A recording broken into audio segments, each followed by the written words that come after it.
ragazzi, Merry Christmas and pre-Happy New Year.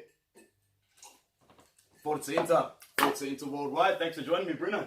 Thanks for having me, Anthony. Bro, anytime. We're here to release a couple of nice little videos to keep the momentum rolling towards the new year as we head into what's going to be a very, very busy January Mercato. So don't fear, we're going to cover the Mercato in full swing. But you know, it's the end of a decade. It's the end of an era, a decade that has seen many ups and downs. The ups that came really, really quickly. The downs that have been very, very consistent. But for the sake of this video, we are focusing on one topic of conversation. That is your favorite match of the decade. So before I go into Bruno for a little bit of pre-discussion, I just wanted to give a big thank you to everyone who sent in their answers on Reddit, Facebook, Forza Inter forums, WhatsApp, anything like that. You guys help make us put these videos together and we can get an actual accurate depiction on your fans' opinions on your favorite moments of the decade. So before we go into what everyone decided, Bruno, what a decade, man. What are some of the highs and the very many lows? Oh, and yeah, we'll be covering the highs, the lows. And it was a decade you couldn't get any higher. They say we won the triple, we won the 4 trophies, we won the Club World Cup as well. You can't do much better than that. But it happened unless the start of the decade. Unless Inter Milan could have competed in the FIFA World Cup or something like that, you can't beat how we started the decade. You can't. So you know the only way is down from there. It was just how far down we could go, and it wasn't until about 3 years ago we actually started to see Inter rise again. We had we're going to be covering the best signings of the decade, the best players of the decade, the worst players of the decade, the best managers, the worst managers, and we had so much of everything. And our final video will take a bit of effort on our behalf, but we'll have the best goal of the decade. All right, awesome. But for this one, we're talking about the best game of the decade, and I guess I'll get the ball rolling. There were many games that were brought up before we get into what was the final count. I think it's important to remember perception and why you perceive that this is your favorite game. People are going to enjoy these moments for different reasons. So first of all, a lot of fans sent in the 3-1 against Juventus. Why do you think that one was, Bruno? We ended their unbeaten streak. It was something like 40, 49 games in between that mark under Conte. Yeah, definitely. And it was just a time where Inter needed that little win. Juventus had worked their way back up to the Serie A. Milan had won the title recently, so Juventus had taken the reins. Yeah. And they had just started winning. They went, I think it was the 2011-12 season unbeaten. Yeah, something like that. It sent shockwaves throughout Europe, and it also was the start of their dominance. And I just think the fact that we ended that streak, it gave Inter fans a bit of hope. Yeah. That was diminished really quickly. As I said, perception is everything, and like what Bruno says, very true, is very, very good. Like it was a time where we needed a little bit of a glimmer of hope in a time that was getting so dark. So we understand why a few fans sent that in. Another game that was heavily represented but not in the top 3 was the 3-2 win against Lazio. That one was great for me as well. It was like, it really was the definitive moment of all the hard work put together under Spalletti, and it just would have been so unfair to not go through, but at the same time so unfair on Lazio. Bruno, that was a real heavy moment, and I'd say that moment is very significant in terms of where we are right now. Yeah, I think it was a very... Inter and Lazio wouldn't be where they are today if it wasn't for their match there. Lazio, at the time, they were very upset. They didn't get through to the Champions League. Could they have competed in Champions League? I think they would have been humiliated. In saying that, Inter were in the same boat. They went to England chasing a draw. So, didn't work out either way. But Lazio rebuilt from that. We saw the departure of De Vrij from Lazio after that game to Inter, which was quite controversial in that match. Yeah.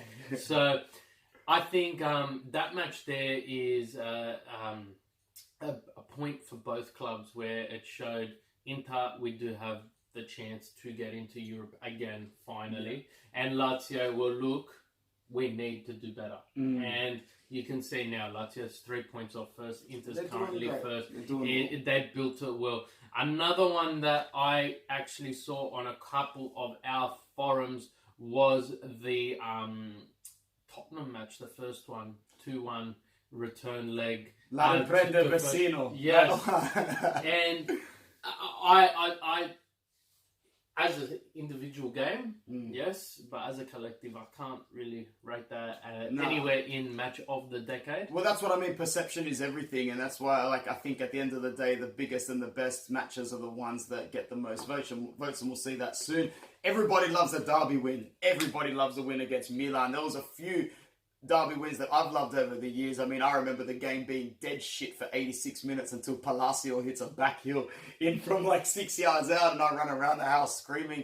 I remember the game being dead shit for 76 minutes until Guarin hits it from outside the box. But one derby that stood out, and that what came up for both myself, Bruno, and for many of you fans, was the 3-2 victory where Mauro Icardi hit a hat-trick.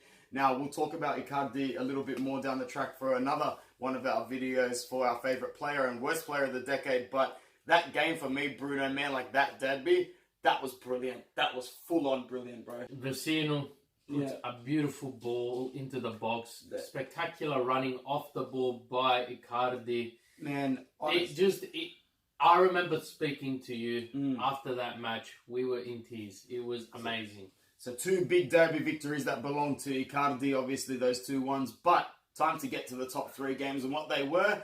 We weren't really surprised in terms of what the results were. I fully expected it to be amongst these ones. So the third most popular voted match by you guys online was the 1-0 defeat to Barcelona, for good reasons. I was much happier in that match than I was in the 3-1, because even at 3-1, I knew there was a possibility we still wouldn't go through. And I just remember being on my hands and knees in Sydney, Australia, just praying for those last 6 minutes after PK scored. I'm like, that's okay, we're still going to do this, we're still going to do this. So I completely understand why fans would say that 1-0 loss. I'll go over to Bruno for the second most popular one, which was the first fixture in that decider. It was the 3-1 victory against Barcelona. And look, I understand exactly where the fans are coming from. It set up an amazing platform for a very much underrated entertainment that season. Yes, we were dominating in Italy at the time, but we were missing the likes of Milan and Juventus, who had dominated so much well before that. So competition was really diminished. But going into the Champions League competition, I don't think with the team we had just lost Ibra.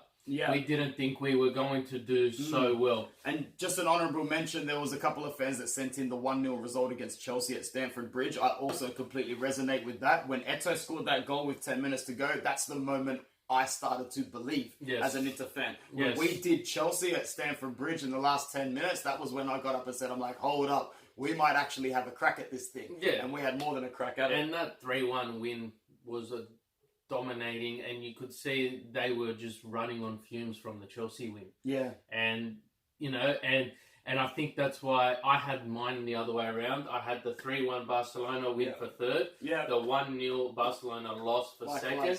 Only because the 1-0 loss grounded the team. It brought them back to reality. Yeah. And it's such a Mourinho result. It's such a Mourinho result. But the number one result for the decade, it's all unanimous. Predicted it. It's unanimous. It's easy. It's the 2-0 win against Bayern Munich in the 2010 Champions League final. It was brilliant. It was beautiful. I actually can tell you right now, I didn't celebrate as hard winning the final as I did losing to Barcelona. I'll just replay that one more time. I didn't celebrate winning the final as much as I did losing 1-0 to Barcelona, because I'm sure Bruno will agree. We knew it was done. We knew getting through Barcelona, that was Pep's Barcelona, the greatest, one of the best ranked teams of the decade, if not the best. I don't think they'll be beaten as the best team of the decade, but, we did it. We won the Champions League final, man. Yeah, and I just think it's the highlight in anyone's... How could it not be? It's the highlight in anyone's book, and you've seen how much this competition means. You've seen how much it meant to Atalanta this season. Yeah. You've